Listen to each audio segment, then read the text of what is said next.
మీ comedy కానీ మీ acting కానీ మీ dialogues కానీ ఫ్యాన్స్ అంటూ ఉండని వాళ్ళు ఉండరు. సో ఈ సినిమాలో మీరు కొద్దిగా పెద్దరికంగా కనిపిస్తున్నారు. సో ఆ కామెడీ ఫ్లేవర్ని ఏమన్నా మిస్ అవుతామా సార్? అస్సలు మిస్ కాదండి, మిస్ అయ్యే ప్రశ్నే ఉండదు. ఎక్కడ కొట్టాలో అక్కడ కొడుతుంటాం. ఈ సినిమాలో కూడా అంతే, ఎక్కడ అవకాశం దొరికితే అక్కడ కాంబినేషన్. మళ్ళీ ఆ కాంబినేషన్ అనేది చాలా తక్కువ, అంత ఎంటర్టైన్ చేసింది. అండ్ అలాగే రీసెంట్గా మీరు సినిమాలు కూడా చాలా తక్కువగా చేస్తూ వస్తున్నారు. మీ కామెడీని మిస్ అవుతున్నాం. ఇక ముందు నుంచి మళ్ళీ అలా బిజీ అవుతారా? అంటే చిన్న మా తప్పేం లేదు, ఇండస్ట్రీ తప్పు లేదు. అంటే నేను మినిస్టర్గా ఉన్నప్పుడు చేయకూడదు. అక్కడికి అడిగాను సీఎం గారిని, అడిగితే అందరు ఇప్పటికే నన్ను అంటున్నారు, ఒక కామెడీ చేసుకుంటూ వాడికి క్యాబినెట్ మినిస్టర్ ఇస్తావా, చిన్నది ఏదో చేస్తుందా అంటున్నారు, నువ్వు పేరు తేవాలి అన్న. అదే సీఎం గారు 3 నెలల తర్వాత సినిమాలో అందరిని నవ్విస్తావు కదా, అందరు భయపడుతున్నారు, నువ్వు కామెడీగా సరదాగా ఉండొచ్చు కదా అన్నారు. సార్, ఇక్కడ దుష్ట శిక్షణ సిస్టర్ రక్షణ, చెడ్డోడు ఎవడైనా తోలు తీయటమే అని పెట్టుకున్నాను సార్, కామెడీ చేయలేదు సార్ అని. అలా ఆ టైంలో నేను సినిమాల్లో నటించలా. అంటే ఆటోమేటిక్గా గ్యాప్ వచ్చింది. గ్యాప్ తర్వాత మళ్ళీ చేయాలనుకుంటేనేమో మంచి క్యారెక్టర్స్, అప్పుడేమో సినిమా మొదలుపెట్టినప్పుడే ఇది బాబుమోహన్ కోట అనే బ్రహ్మానందం అనే కథ రాసేది రైటర్స్. మా క్యారెక్టర్లు ముందే రాసేవారు పేర్లు. తర్వాత ఇక రకరకాల వాళ్ళు మా క్యారెక్టర్స్ వేశారు, స్క్రిప్ట్స్ మారినాయి, రచనలు మారినాయి. అలా మా ట్రెండ్ చేంజ్ అయిపోయింది ఒక 1-2 ఇయర్స్. అట్లా కొద్దిగా ప్రేక్షకులకు దూరం అయినా కూడా అడపదడప నటిస్తూనే ఉన్నాను. ఆ టీవీ సీరియల్స్ అనో అదనో ఇదనో, ఇప్పుడు ఆ ఒక్కటాడొక టీవీ సీరియల్ 300 ఎపిసోడ్స్ చేశాను. అట్లా చాలా. కానీ ఎప్పుడైనా తరాలు మారుతుంటాయండి, అలాగే సినిమాలు కూడా అంతే. కథలు మారుతుంటాయి, డైరెక్షన్లు మారుతుంటాయి. అలా రకరకాల మార్పుల్లో మా కామెడీ తగ్గింది. సరే, ఏజ్లు కూడా మారుతుంటాయి. వచ్చిన వాళ్ళెల్లా మేము చిన్నప్పటి నుంచి మీ సినిమాలు చూసి పెరిగామని ఇప్పుడు కూడా స్టేజ్ మీద కూడా ఉన్నారు. మా సినిమా చూసి పెరిగితే పాలు తాగే దగ్గర నుంచి మరి మా ఏజ్ ఎక్కడుంది? మేము అనుకుంటున్నాము అదే ఏజ్లో ఉన్నామని. అట్లా రకరకాల ప్రపంచం కదా. అందుకని మా కామెడీ మా అదృష్టం. ఎందుకంటే సినిమా ఇండస్ట్రీలో జంటలు, కామెడీ జంటలు ఒక 7 గంటలు ఏమో ఉన్నాయటండి. రేలంగి రమణారెడ్డి గారు, అట్లా పద్మనాభం గారు, అట్లా కొంత రాజుబాబు గారు, అల్లు రామలింగయ్య గారు, రావు గోపాలరావు గారు, అల్లు రామలింగయ్య గారు, అట్లా శుచి జంట, అట్లనే బాబుమోహన్ కోట. అయితే సినిమా ఇండస్ట్రీ టాక్, కొందరి పెద్దల టాక్ నేను విన్నది ఏంటంటే, ఇన్ని జంటల్లోకెల్లా మాకంటే సినిమాలను నిలబెట్టిందని, కొన్ని చిన్న సినిమాలు మా వల్ల ప్రొడ్యూసర్స్ బ్రతికారని, మమ్మల్ని మించిన జంట ఇక రాదు, గతంలో మీ జంట అంతా సినిమాలను బ్రతికించిన. ఇప్పుడు మేము ఒక సినిమా ఒక ప్రొడ్యూసర్ తీశాడు, 3 నెలలు అయిందంటే సినిమా రిలీజ్ కావట్లేదు. నైజాం డిస్ట్రిబ్యూటర్స్ అడిగారట, ఏం చేయాలి సినిమా రిలీజ్ కావాలంటే, ఏంటంటే ఎవడు పట్టించుకోవట్లేదు నా సినిమా అంటే, ఒక పని చేయి, ఆ బాబుమోహన్ పట్టుకో, ఒక పాట పెట్టు, 2 డైలాగులు పెట్టు, నేనే రిలీజ్ చేస్తానడట. ఆయన నన్ను పట్టుకొని 3 నెలలు పెట్టింది. నన్ను పట్టుకొని నేను ఒక 2 రాత్రులు దొరికితే ఇచ్చాను. అప్పుడు రౌండ్ ద క్లాక్ రోజుకు 6 షిఫ్ట్లు పనిచేసేవాడిని నేను. ఆ టైంలో 2 రాత్రులు ఇస్తే పాట పెట్టాడు. ఆ యాడ అతనికి ప్లేస్ దొరక్క బంజారా హిల్స్ పోలీస్ స్టేషన్ ముందు పెట్టాడు షూటింగ్. అంటే అటు సైడ్ ఇటు నుంచి అటు అడుక్కుంటూ పోవటం, అటు సైడ్ ఇటు అడుక్కుంటూ రావడం, పాట అయిపోయింది. 2 రాత్రులు ఆ పాట పెడితే అంత పువ్వు ఉంటే ఏమో కూరుంటే ఏమో సాంగ్తో సినిమా 100 days ఆడింది. అట్లా ఆ టైంలో కూడా ఇలాంటి ట్రెండ్లన్నీ ఇప్పుడు మారినాయి కనుక ట్రెండ్ మారినప్పుడల్లా కథ మారుతుంటది, కథలు మారినప్పుడల్లా కామెడీ మారుతుంటది.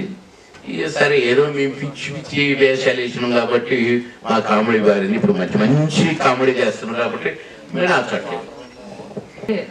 అంటే చెప్పాలి అంటే ఒక చిన్న హీరో అనే చెప్పొచ్చు సంపు. మీలాంటి యాక్టర్స్ ఒక స్టోరీ ఒప్పుకోవాలి అంటే ఏదర్ హీరో అయినా చూస్తారు, డైరెక్టర్నైనా చూస్తారు, స్టోరీనైనా చూస్తారు. మీరు ఈ సినిమా ఒప్పుకోవడానికి ఈ సినిమాలో మీకు ఏ పాయింట్ నచ్చింది సార్? మంచి క్వశ్చన్ వేసావమ్మా చిన్నమ్మాయి. మేము అనాలి కానీ అనను. నేను హీరోలను చూసో డైరెక్టర్లను చూసో మేము ఎప్పుడూ డేట్స్ ఇవ్వలేదండి. చిన్న సినిమా అనగానే చిన్నదనొద్దు, సినిమే. అన్నిటికీ ఫిల్మ్ ఒకటే, అన్నిటికీ కెమెరా ఒకటే, నటన ఒకటే, రచన అని మేము చెప్పేవాళ్ళం అండి. మేము ఒక చిన్న సినిమాల సీజన్ వచ్చింది ఒకటి. ఆ టైంలో పెద్ద సినిమాలకు డేట్లు ఇవ్వదురా అని మేము అనుకునేది. మేము పెద్ద సినిమాలకు ఇచ్చేవాళ్ళం కాదు, పెద్ద హీరోల సినిమాలకు డేట్లు ఇచ్చేవాళ్ళం కాదు. ఎందుకంటే అక్కడ 20 రోజులు ఇవ్వాలి, 10 రోజులు వేస్ట్ అవుతాయి. కానీ ఇక్కడ 2 రోజులు ఇస్తే 2 రోజులు పర్ఫెక్ట్గా చేసుకుంటారు, 5 రోజులు ఇస్తే 5 రోజులు పర్ఫెక్ట్గా చేసుకుంటారని చిన్న సినిమాలకే ఎక్కువ డేట్లు ఇచ్చి డేట్లు మిగిలితే పెద్ద సినిమాలకి అడ్జస్ట్ చేసేవాళ్ళు. అట్లనే మామగారికి 30 రోజులు అడిగారు, ఇవ్వలేకపోయాను సార్. 3 నెలల ఖాళీ లేదన్నా, నా వెంట పడ్డారు. 3 నెలలు ఆపారు షూటింగ్. తర్వాత ఒక 25 రోజులని ఏమన్నారు, నేను ఇవ్వలేదు సార్ అన్నా. ఎన్ని రోజులు ఇస్తావు చెప్పండి లాస్ట్ అన్నారు. అంటే ఎన్ని రోజులు అంటే అసలు ఖాళీ లేదు కదా సార్. సరే పోని ఒక 15 రోజులు ఇస్తావా అన్నారు. 30 నుంచి 15కి వచ్చారు. 15 రోజులు కాదు కానీ సార్ నేను ఒక 12 రోజులు ట్రై చేస్తా సార్. అలా 12 రోజులకు ట్రై అన్నారు. కానీ ట్రై చేస్తున్నాను నేను 8 రోజులు ఇచ్చాను ఆ సినిమాకి. మామగారి సినిమాకి 8 రోజులు ఇచ్చాను, 6 సినిమాలు చేశాను. అంత బిజీగా కూడా అంత పెద్ద సినిమాలో అంత పెద్ద క్యారెక్టర్ వేశాను. అట్లా మేము కష్టపడ్డాము. కానీ చిన్న సినిమాలకు ఇచ్చిన ప్రిఫరెన్స్, చిన్న తమ్ముళ్ళకి ఇచ్చిన ప్రిఫరెన్స్. నేను సంపూర్ణ అంత పెద్ద హిట్ ఇచ్చి అంత పెద్ద డైరెక్టర్లు చేసిన చిన్న హీరోని ఎట్లా అనుకుంటాము? ఇంతకంటే చిన్న హీరోలతో చేసినాను. అసలు నోట్లోంచి మాట రాని హీరోలతో కూడా పనిచేసినాను. కానీ మాకు ఆ తారతమ్యం లేదు. మా కథ చెప్పాలని వచ్చేవాళ్ళు, కథ వద్దు, నా క్యారెక్టర్ ఏంటో చెప్పు, ఇది ఓకే. మాకు అర్థమైపోయేది దీన్ని మేము రిపేర్ చేసుకోగలుగుతామని. దానికి పాస్ మార్కులు ఎట్లా రావాలను మేము అన్నీ యాడ్ చేసుకునేవాళ్ళం. మా వరకే, కథలో ఇంటర్ఫీర్ అయ్యే వాళ్ళం కాదు. అంతే తప్ప మేము పెద్ద క్యారెక్టర్లు, పెద్ద సినిమాలు, అసలు ఒక్కరోజు క్యారెక్టర్లు కూడా వేసేది, మేము ఒక్క సీన్ క్యారెక్టర్లు కూడా వేసేది. అంతేగాని మేము ఏదో అయిపోయాము, మేము స్టార్లము ఏనాడు అనుకోలేదు. మేము మళ్ళీ ఇంకోసారి స్టార్లను నన్నమ్మా, నేను చాలా చిన్న ఆర్టిస్టును, ఇంకా నేర్చుకుందాం అనుకుంటున్నా. అందుకే నేను ఇందాక సాయి రమేష్ గారిని అడిగిన, నేను కూడా నేర్చుకుంటానని. అంత ఎంత ఎదిగినా ఒదిగి ఉండటం అలవాటు చేసుకున్న వాళ్ళం. ఎందుకంటే మా గురువు గారు కోటరామకృష్ణ గారు, శ్యాంప్రసాద్ రెడ్డి గారి దగ్గర పెరిగినండి నేను. అందుకని అదే సింప్లిసిటీ మాది. మాకు చిన్నోళ్ళే పెద్దోళ్ళు ఎవరు మాకు తెలియదు. హిట్, సూపర్ హిట్ అని చెప్పి కోటా శ్రీనివాస్ గారిది అండి. సో నాకు మీ ఇద్దరిది బాగా ఇష్టమైన డైలాగ్ అన్నా అని చెప్పి అంటారు కదా, ఒక్కసారి ఆ డైలాగ్ అనరా?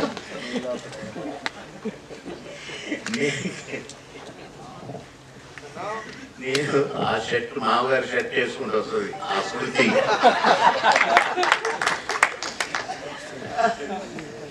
నిజమేనండి, నేను రాత్రి చూసా. నేను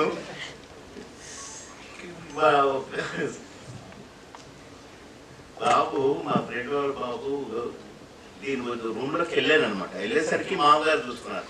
కరెక్ట్గా వేసినా తెలుసా అండి, అన్నా నాకు చూసా అంటాను.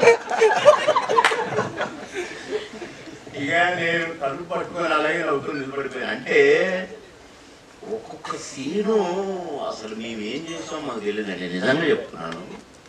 అందులో నేనేమో డేట్స్ దాసరి గారు 30 days ఇచ్చి, కోట గారు 30 days ఇచ్చి, వాళ్ళ మధ్యలో క్యారెక్టర్ ఉన్నది. నేనేమో 12 రోజులు ఇచ్చి నేను టెన్షన్గా ఉండేవాడిని. వెంటనే ఆ డ్రెస్ తీసేసేవాడిని, ఇంకోటి వేసుకునేవాడిని.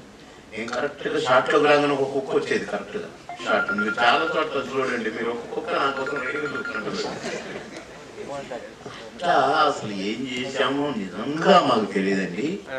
అంటే ఏ క్యారెక్టర్ అయినా అంతే, ఏ క్యారెక్టర్ అయినా. చిన్నరాయుడు చూడండి, ఒక సీన్కు సంబంధం ఉండదు. అసలు హిలేరియస్. అసలు సినిమా ఆడలేదు కానీ మా కామెడీతో సినిమా ఆడేది అన్నారు. అది కూడా అంతే. అసలు ఏం చేసామో తెలియదు కానీ అది మా అదృష్టం. సీన్లు అలా పండటం, కళామ తల్లి పూనకం వస్తేనే అట్లా చేయగలుగుతామండి. అసలు వెంటనే అన్న చూసావా అంటాను, నా కొడక వాడిదోడు చూపించావు, ఒకటి రాక మారిపోయింది అంటాడు. నేను అక్కడ ఉండనండి, కబక్కున అరిగెక్కి మోకాళ్ళ మీద వెతుకుంటాను, మోకాళ్ళ మీద అంబాడుతూ.